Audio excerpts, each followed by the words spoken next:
नमस्कार दोस्तों। 10 मार्च 1959 चाइनीज सरकार दलाई लामा को इनवाइट करती है एक स्पेशल चाइनीज थिएटर परफॉर्मेंस देखने के लिए। लेकिन इस इनविटेशन में उनकी एक बड़ी अजीबोगरीब डिमांड होती है।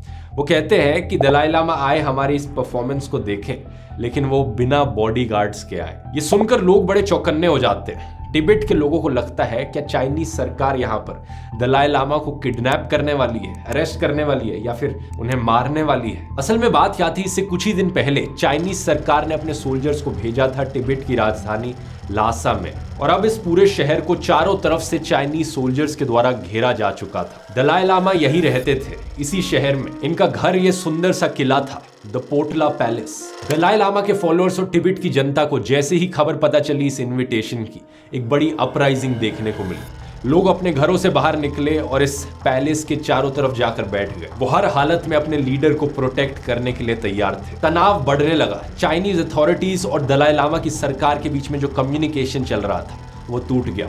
खतरा अब इस हद तक बढ़ चुका था कि दलाई लामा के बच निकलने का कोई मौका नहीं दिख रहा था यहाँ पर। इसी बीच करीब 7 दिन बाद 17 मार्च 1959 को दलाई लामा अंडर कवर होते हैं, अपना फेस बदल कर चुपके से पैलेस से भाग निकलते हैं। देखते ही देखते चाइनीज आर्मी पूरी तरीके से इन्वेड करके कब्जा जमा लेती है इस आजाद देश पर। ये कहानी है दोस्तों एक आजाद तिब्बत देश की, जो एक समय पर हुआ करता था। एक महान देश जिसे चाइना ने ऑक्यूपाई किया। ये कैसे हो पाया, आइए समझने की कोशिश करते हैं आज के इस वीडियो में।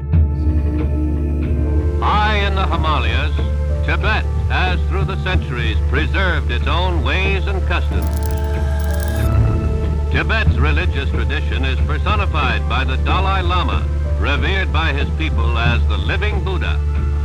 The image of a leader whose efforts at conciliation had met with brutal contempt by communist China.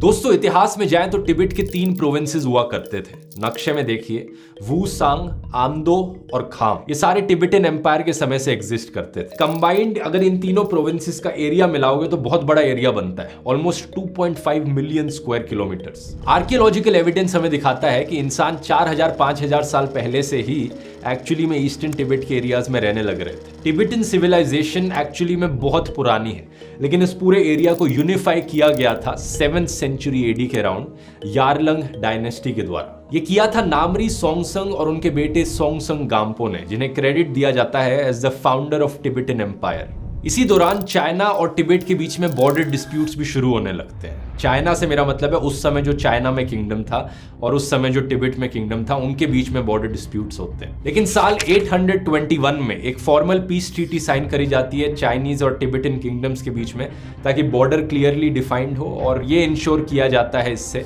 कि तिब्बतन्स तिब्बत में खुश हैं और चाइनीज लोग चाइना में खुश हैं। ये समय तिब्बत के इतिहास में बहुत ही महत्वपूर्ण हिस्सा इसलिए भी है क्योंकि इसी समय के बीच बुद्धिज्म की एंट्री होती है तिब्बत में। इनके महाराजा गाम्पो की 2 बुद्धिस्ट वाइफ्स थी, एक नेपाल से एक चाइना से। कहा जाता है कि उन्होंने ही इन्फ्लुएंस किया इनको बुद्धिज्म की राह अपनाने में। लेकिन तिब्बत के लोगों के अंदर एक बड़ा पुश तभी देखा गया जब महाराजा ट्रायसोंग देत्सेन गद्दी पर आए और साल 755 से लेकर 797 के बीच में इन्होंने रूल किया था। यहाँ पर क्रेडिट दिया जाता है एक इंडियन टीचर को, पद्म संभवा। इन्हें इंडिया से इनवाइट किया गया था तिब्बत में, और तिब्बतन बुद्धिज्म की शुरुआत मेनली इन्हीं की वजह से हुई।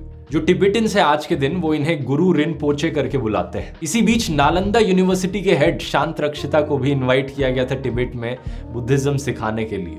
लेकिन जियोपॉलिटिक्स पर वापस आए तो साल 1240 में मंगोल्स इन्वेड करते हैं तिब्बत को, और साल 1247 में जो गेंगिस खान के पोते थे गोदान खान, ये एक तिब्बतन लामा से मिलते हैं, साक्या पंडिता। उनके प्रभाव के अंदर आकर ये गोदान खान बौद्ध धर्म अपना लेते हैं। अब ये धर्म दोस्तों लर्निंग के कॉन्सेप्ट को बहुत एम्फसाइज करता है। बुद्धिज्म में कहा जाता है कि अपने अंदर झांक कर देखो, हमेशा सीखते रहो। लेकिन एक इंपॉर्टेंट चीज मैं यहाँ पर आपको बताना चाहूंगा कि नॉर्मली जो बुद्धिज्म है, तिब्बतन बुद्धिज्म उससे थोड़ा अलग हो गया। तिब्बतन बुद्धिज्म में एक नया इंटरेस्टिंग कॉन्सेप्ट निकल कर आया। तिब्बतन लोग मानने लगे कि जो टीचर्स हैं जो लोग हमें सिखाते हैं, कंपैशनेट टीचर्स का हमेशा जन्म होते रहता है। वो लोग रीबॉर्न होते रहते हैं और इनके हर नए जन्म में हम इन्हें आइडेंटिफाई कर सकते हैं जब ये छोटे बच्चे होते हैं। तो जब भी हम इन्हें पहचान ले, इन्हें वापस ल्हासा लेकर आना चाहिए और वही प्रेस्टीज दी जानी चाहिए जो इनके पिछले जन्म में थी। इन टीचर्स को दोस्तों लामास करके बुलाया जाता है और तिब्बत में बहुत से ऐसे लामास होते हैं अलग अलग लेवल्स ऑफ हायरार्की पर। टॉप पर होते हैं द दलाई लामा, जो सबसे इंपॉर्टेंट टीचर कह सकते हो आप इनके कल्चर के, इनके रिलीजन के। अपनी कहानी में आगे बढ़े तो साल 1720 में अगला बड़ा इन्वेजन होता है तिब्बत का, इस बारी चाइना की चिंग डायनेस्टी के द्वारा। इस इन्वेजन में जो तिब्बत के दो बड़े प्रोविंसेस थे, खाम और आमदो के प्रोविंसेस, इन्हें पूरी तरीके से चाइनीज बना दिया जाता है इस डायनेस्टी के द्वारा। इन्हें रीनेम कर दिया जाता है साल 1724 में इनटू चिंगाई। सही सुना आपने। और कुछ इसी तरीके से तिब्बत इन दो प्रोविंसेस को चाइना के हाथों खो देता है। जो बाकी बचा रीजन तिब्बत का है वो एक ट्रिब्यूटरी स्टेट की तरह एक्ट करता है चिंग डायनेस्टी के अंदर, यानी कुछ हद तक इंडिपेंडेंट है लेकिन फिर भी उनके इनडायरेक्ट इन्फ्लुएंस में है। साल 1912 में जाके चिंग डायनेस्टी का अंत होता है, चाइना में सिनहाई रेवोल्यूशन देखने को मिलती है और जन्म होता है चाइना में रिपब्लिक ऑफ चाइना का। इसी बीच तिब्बत की राजधानी ल्हासा से सारे चाइनीज ट्रूप्स को भगा दिया जाता है और उस वक्त के दलाई लामा कहते हैं, we are a small religious and independent nation. Tibet देश की आजादी साफ शब्दों में जाहिर करते हुए, लेकिन इसका मतलब यह नहीं था कि जो नई चाइनीज सरकार बनी उन्होंने तिब्बत की आजादी मान ली। चाइना अपना इन्फ्लुएंस अभी भी एसर्ट करना चाहता था। चाइनीज सरकार जो नई आई वो भी कहती थी कि तिब्बत हमारा है। इस डिस्प्यूट को सॉल्व करने के लिए बीच में ब्रिटिश को इन्वॉल्व होना पड़ा। उन्होंने कहा, आओ शिमला में बैठते हैं और एक कॉन्फ्रेंस करते हैं, बातचीत करके इसका सोल्यूशन निकालते हैं। साल 1914 में ये कॉन्फ्रेंस होती है। ब्रिटेन, चाइना और तिब्बत के रिप्रेजेंटेटिव्स बैठते हैं लेकिन इसका कोई कंक्लूजन नहीं निकलता। चाइना शिमला कन्वेंशन को नहीं साइन करता लेकिन ब्रिटिश और तिब्बत जरूर करते हैं। इससे इन दोनों के देश में दोस्ती बढ़ जाती है। आने वाले अगले 40 सालों तक तिब्बत एक इंडिपेंडेंट देश बना रहता है, पूरी तरीके से आजाद और ऑटोनमस। साल 1912 और 1950 के बीच में कोई फॉरेन इन्फ्लुएंस भी नहीं देखने को मिलता। सब कुछ शांत था, लोग खुशी खुशी रह रहे थे तिब्बत में।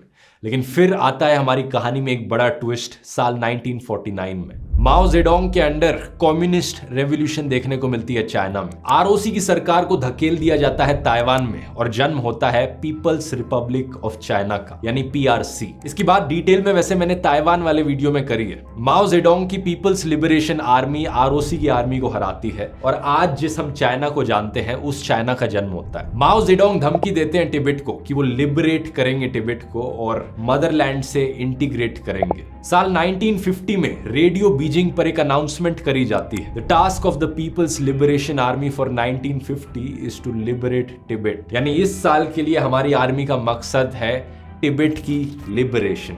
लिबरेशन का मतलब है ऑक्यूपेशन।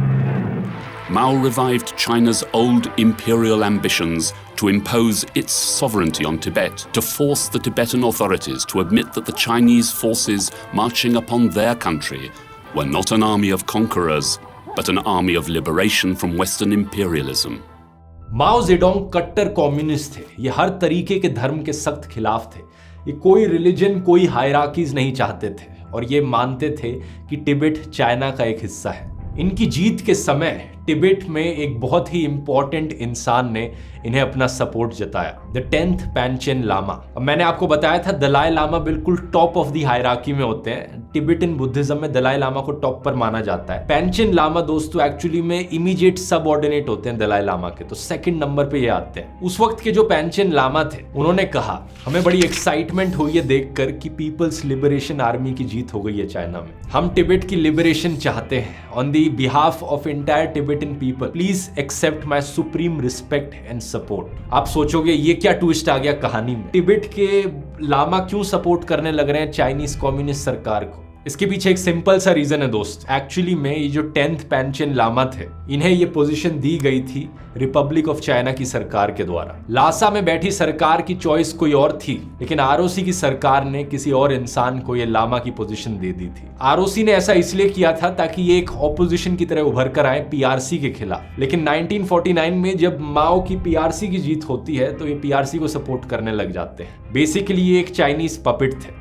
और तिब्बत के लोगों का, तिब्बत की सरकार का कोई ज्यादा इन्फ्लुएंस नहीं था इन पर। अच्छा, एक इंपॉर्टेंट बात बतानी भूल गया मैं आपको यहाँ पर। ये पैंचेन लामा उस वक्त एक 12 साल के बच्चे थे, तो आप इमेजिन कर सकते हो कि ये खुद से कितना मोटिवेट होकर बोल रहे होंगे। 1 जनवरी 1950 को People's Republic of China declare करता है नेशनल सॉवरेनिटी टिबेट के रीजन के ऊपर, और अपने प्रूफ के तौर पर ये इस 12 साल के लड़के की स्टेटमेंट का इस्तेमाल करते हैं। इसके बाद चाइनीज सरकार डिमांड करती है कि टिबेटन सरकार अपने रिप्रेजेंटेटिव्स को भेजे बीजिंग में 16 सितंबर 1950 तक। टिबेट में बैठे ऑफिशियल्स इस डिमांड को इग्नोर कर देते हैं। उन्हें लगता है कि ये क्या है, चाइना में बैठी सरकार कुछ भी क्लेम करती रहेगी कि अब से टिबेट हमारा है और हम जाकर उनकी सुनेंगे। ऐसा नहीं होने वाला। लेकिन चाइनीज सरकार की ये डिमांड एक धमकी ज्यादा थी।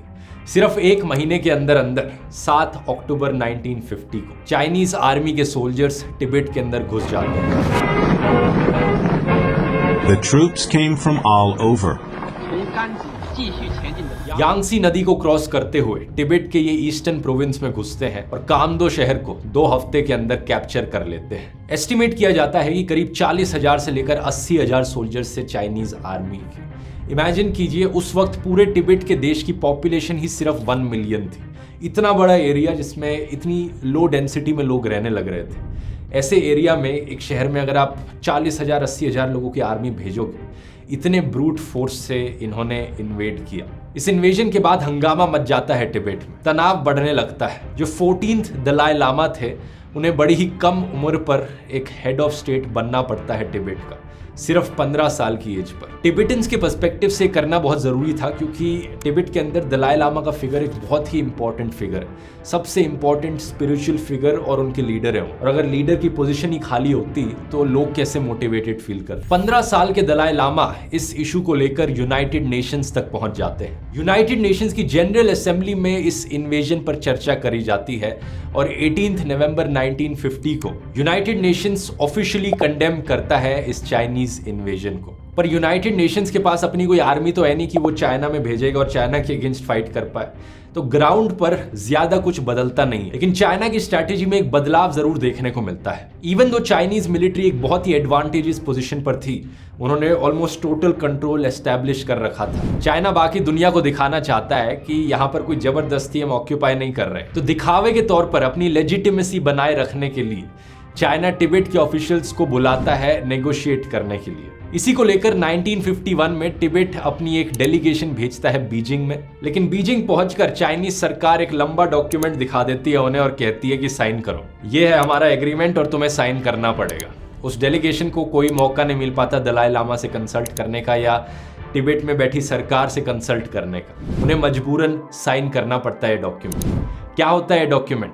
ये होता है agreement of the central people's government and the local government of Tibet on measures for the peaceful liberation of Tibet. Short में हम इसे कहते हैं द 17 पॉइंट एग्रीमेंट। टिबेट के लोगों के लिए ये एग्रीमेंट का पहला पॉइंट थोड़ा डरावना होता है। पहले पॉइंट में लिखा होता है the Tibetan people shall unite and return to the family of the motherland, the People's Republic of China। लेकिन बाकी पॉइंट्स पढ़कर ऐसा लगता है कि चाइना इतना बुरा भी नहीं कर रहा हमारे साथ, क्योंकि बाकी पॉइंट्स में लिखा होता है कि टिबेट को ऑटोनॉमी दी जाएगी, बुद्धिज्म को रिस्पेक्ट किया जाएगा, और जो एग्जिस्टिंग पॉलिटिकल सिस्टम चला आ रहा है टिबेट में, चाइनीज सरकार उसे नहीं बदलेगी। दलाई लामा की पोजीशंस और पावर्स भी बनी रहेंगी। इसी रीजन से दोस्तों लोग प्रोटेस्ट नहीं करते। टिबेट के लोग एक्चुअली में अकोमोडेट करना शुरू कर देते हैं चाइनीज सरकार को। 16 साल के दलाई लामा जब इस एग्रीमेंट को पढ़ते हैं तो वो भी इसे इन्हीं कारणों की वजह से स्वीकार कर लेते हैं। प्रॉब्लम बस ये होती है कि अगले कुछ सालों में चाइना अपनी प्रोमिसेस से पीछे हट जाता है। ये जो पॉइंट्स लिखे थे इस एग्रीमेंट में बस ये कहने के लिए लिखे गए थे, रियलिटी में इसका उल्टा ही करता है चाइना। 1954-55 के अराउंड दलाई लामा पहली बार चाइना जाते हैं और वो बड़े इंप्रेस हो जाते हैं चाइना में डेवलपमेंट देख।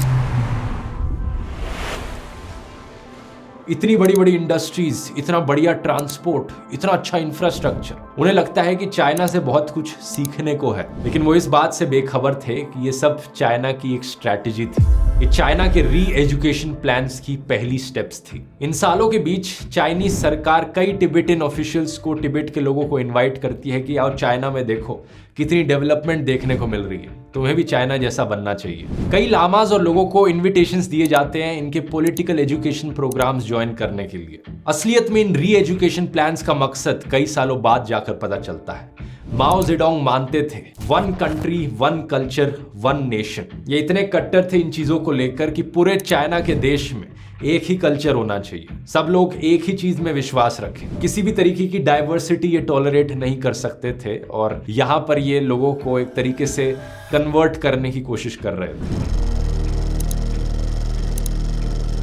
नवंबर 1956 में दलाई लामा इंडिया आते हैं और इंडिया में कुछ तिब्बतन फ्रीडम फाइटर्स से मिलते हैं। ये फ्रीडम फाइटर्स कुछ गुरिल्ला वॉरियर्स थे।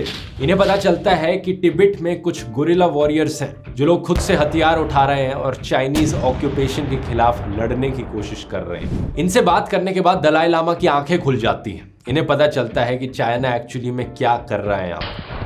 चाइना ने तिब्बत के लोगों की आजादी को पूरी तरीके से दबा कर रख दिया है। ये कोई लिबरेशन नहीं हो रहा, चाइना यहाँ पर कॉलोनाइजेशन करने लग रहा है। तिब्बत में ढेर सारे वॉर क्राइम्स किए जाते हैं, गांव पर आग लगाई जाती है और साल 1959 तक एक प्रॉपर तिब्बतन रेजिस्टेंस खड़ी हो जाती है। इसी समय के बीच कांस्टेंट प्रोटेस्ट देखने को मिलते हैं तिब्बत में चाइनीज ऑक्यूपेशन के खिलाफ। नई टेंशंस देखने को मिलती है हर दिन लासा में।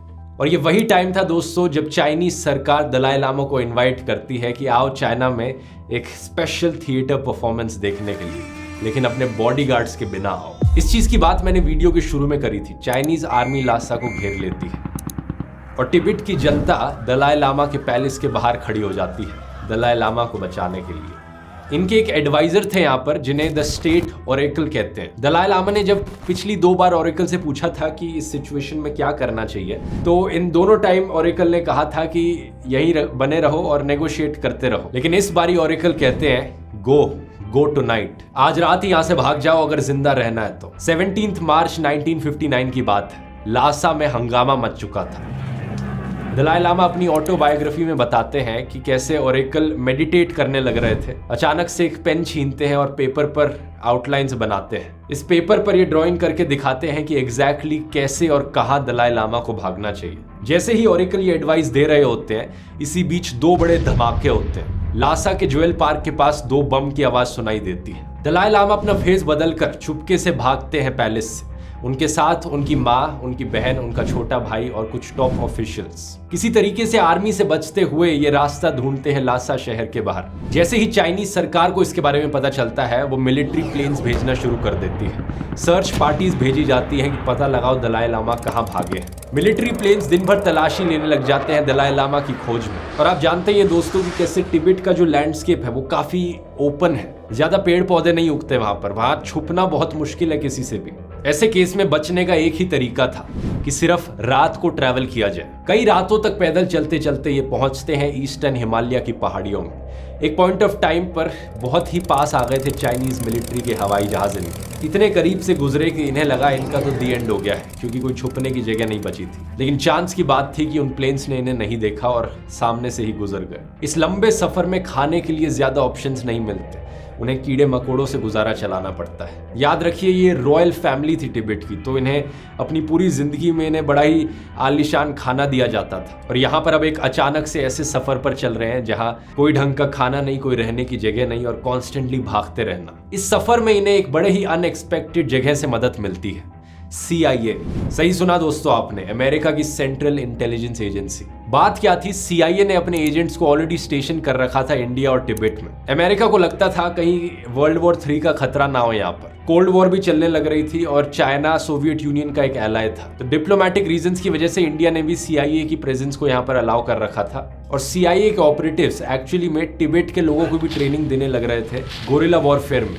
जब 10 मार्च 1959 को लोगों की अपराइजिंग हुई तो CIA को भी पता चल चुका था कि अब दलाई लामा सेफ नहीं है यहाँ पर। CIA ट्रेन तिब्बतियंस ने ही इस प्रोटेक्टिव फोर्स को बनाया था जो लोग दलाई लामा के साथ गए इस सफर पर। करीब 2 हफ्तों तक ये चलते रहे। हिमालय की खतरनाक पहाड़ियों के बीच में चलकर ये आखिरी तिब्बतन गांव तक पहुंचे जो इंडियन बॉर्डर पर था। ये एक छोटा रास्ता भी ले सकते थे भूटान से, लेकिन इन्होंने नहीं लिया क्योंकि चाइनीज मिलिट्री का खतरा था। 26 मार्च को बॉर्डर पर पहुंचकर ये एक चिट्ठी लिखते हैं पंडित जवाहरलाल नेहरू को। इस चिट्ठी में ये पहली बार मेंशन करते हैं कि ये 17 पॉइंट एग्रीमेंट के खिलाफ है। पंडित नेहरू को ये सिचुएशन एक्सप्लेन करते हैं कि तिब्बत में क्या हुआ है, क्या मजबूरी आ पड़ी है, और रिक्वेस्ट करते हैं असाइलम के लिए नेहरू से। पंडित नेहरू जैसे ही इस चिट्ठी को पढ़ते हैं तुरंत आसाम राइफल्स की एक डिटैचमेंट को भेजते हैं। इंडियन आर्मी के सोल्जर्स बॉर्डर पर रिसीव करते हैं दलाई लामा को, और 31 मार्च वो दिन था जब दलाई लामा और उनका ग्रुप इंडिया एंटर करता है अरुणाचल प्रदेश के थ्रू।